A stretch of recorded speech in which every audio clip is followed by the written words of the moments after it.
এটা দেখছেন এখন ফিটিং করা শেষ।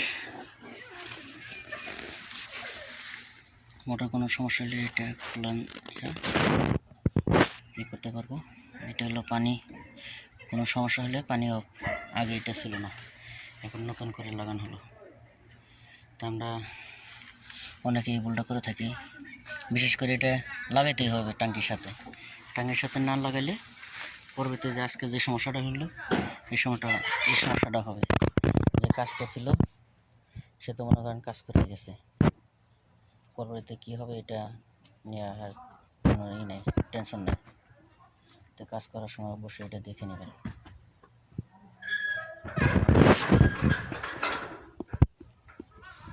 এখানে ঘোরা দেখেন, এখানে ঘোরা ফেলা হয়,